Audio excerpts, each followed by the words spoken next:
A plot of undeveloped land between blackthorn hedges where we built tree parlours, ensconced in them invisible, which remain untold and so intricate as to be untellable.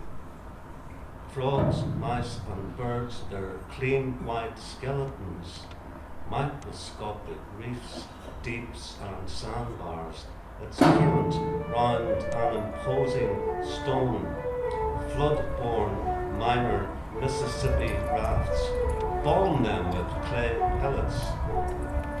Our new estate, Owenvarragh, occupied rows of isolated piston huts, each was a hospital ward, flickering with embryonic fish, rank columns of umbellifers, ceilings by overarching trees. This was a secret place. I would sit alone for hours, dizzy. A repast of campfire carbonized potatoes. It almost hurts to look into the huge blue levels. The jet scored a silent white line. A blue small pebble flower grew abundantly in the nearby Seven Sisters meadow. Dolphins, beavers, winders, tempters scared me as they marched out the road, the desultory traffic of the time.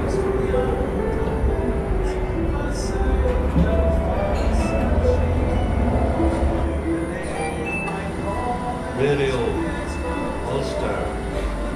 The receiving mechanism, a wireless referring to Marconi transmission as the airwaves beamed out from radio beacons, an ambient wallpaper pattern, snuffing them out with a minuscule bishop's hat. Behind the closed doors of confessionals, the priest through a wire grill, glebe, refuge and asylum, Irish language desert island discs, Bahrailion may hail for a Wallachouti, its enormous gloomy smell of canvas, twine and faded correspondences, a book-lined room, a flint for striking a light, mixed buffin, beef and mutton fat, latched but not chained.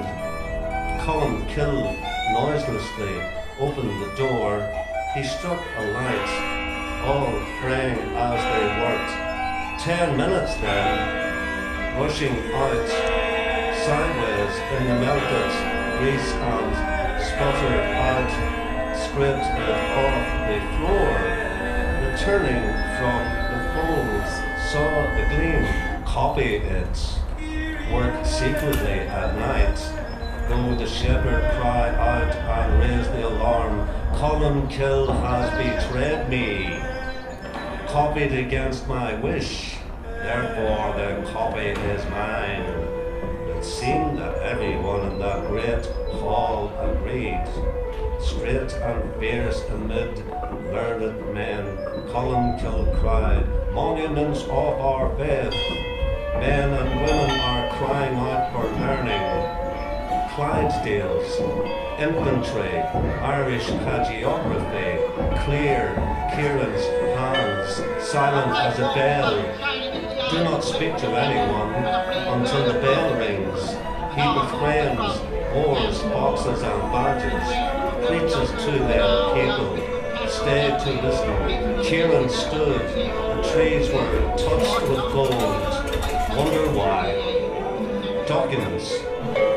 And justifies the crooked path that led him inside, escaping into language, renegotiates his memory to make a story of his life.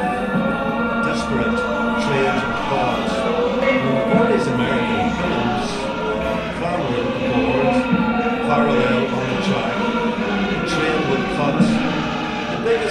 logistical problem was disposal of dirt, derelict building on the Foyle Road. It has 5 stories, but in Bishop Street, beside the P.E. Hall, crept cautiously down the pitch. The game was going well. To score against Kevin Schmeichel Ryan, it was a foolish mistake.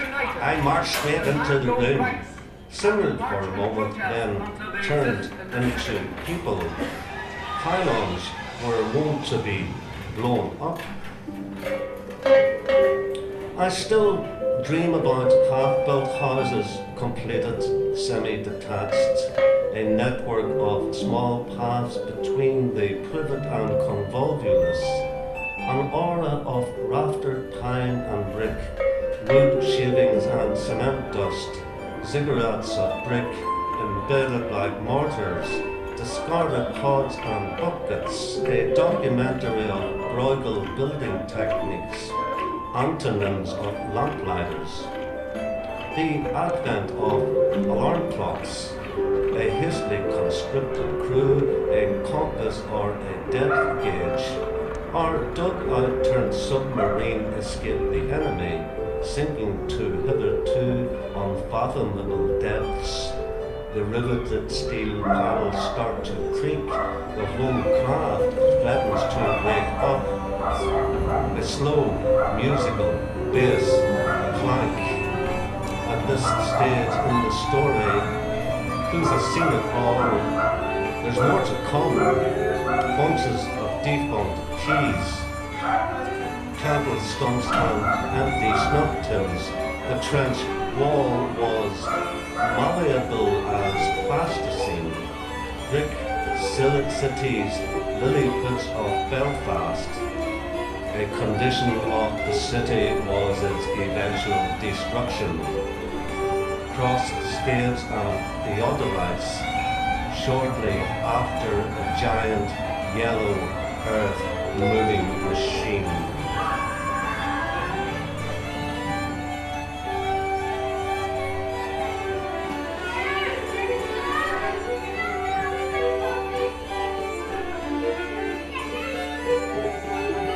Ulster Cinematographic Theatres, Arthur Square and its confluence of 5 streets with shops, stores, offices, public houses, cafes, cinemas, Joseph Bradell and Son gunmakers, fishing rod and tackle manufacturers, heraldic and general stationers, the Excel Cafe and restaurant, Mayfair School of Dancing, Doubleday Kid and Sons, boot upper manufacturers and leather merchants, short-wave radio yakking, simultaneously hardly interrupted, barman move among the throng, clinking empty tumblers, glass bottles then, a sobering vinegar tide of fish and chips, jail delirium again, freaked out by the social blather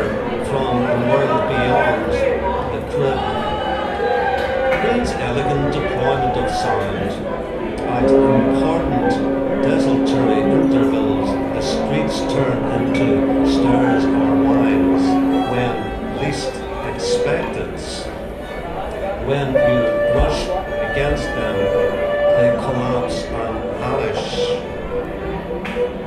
With the sound like falling soot. A neat terraced street. White half moon scrubbed before the doors. Through its fog into home territory.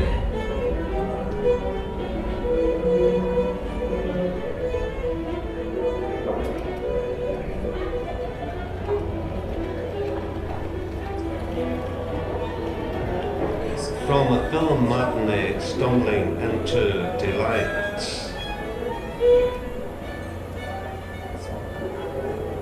Lit coronet of gas hissing under a blue kettle, it begins to whistle up a head of steam. Overhead rack. aluminium ladle filling them with glop, sacramental discs of waxed paper, a longer circumference of print-edged lid, stick on the dated labels. I recognized some kind of transferred memory syndrome, the apparition of the black chrysanthemum. White star streets. Will Gallagher was a blacksmith. Here he would spend parts of most nights when train and motor car were meant to be invented. The cloven-hoofed one vanished. "I've come to take you to the lake of fire." His nether region was stuck to the seat. The blacksmith's will went on the turn. Says he, "No, sit down in your damn chair. Get my hat, you're a tidy man." Began to sweep the floor, nor would it let him go back to the flags of hell. For another 7 years, upon a formal address, and a suspicion arises that such written vows of affection, will-o'-the-wisp, confused by Scott with Friar Rush, being lanthorn led by Friar Rush, suggests that Belfast is horizontal frieze, whose gable end is the left-hand frame. The rest of the foreground is occupied by the sunlit presence of a woman wearing brilliant white, a black flag or shroud straight towards us. Confused by this apparent phenomenon, I started to doubt the hearse. A wedding limousine, and the wreaths were bouquets. Will you show us the rest of the pictures? Is me killing finger or the movie? Will you show us the picture of the one? We'll take the other one back one by one. Yeah. Me first. One bucket.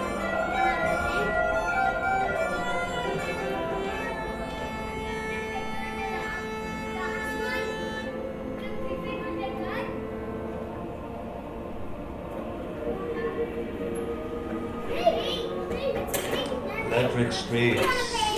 Every night I would tint the bedclothes, the annual torch I got in my Christmas stocking. Practically unaware they quaffed fine wines, I am tempted.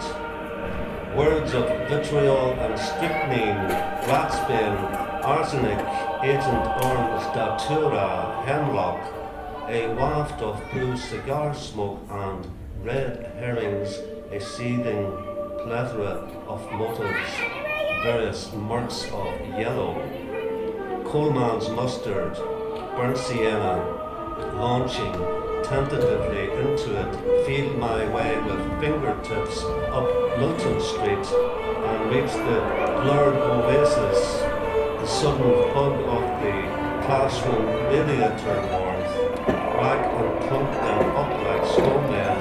A sour sweet dawn will blend its milk aroma.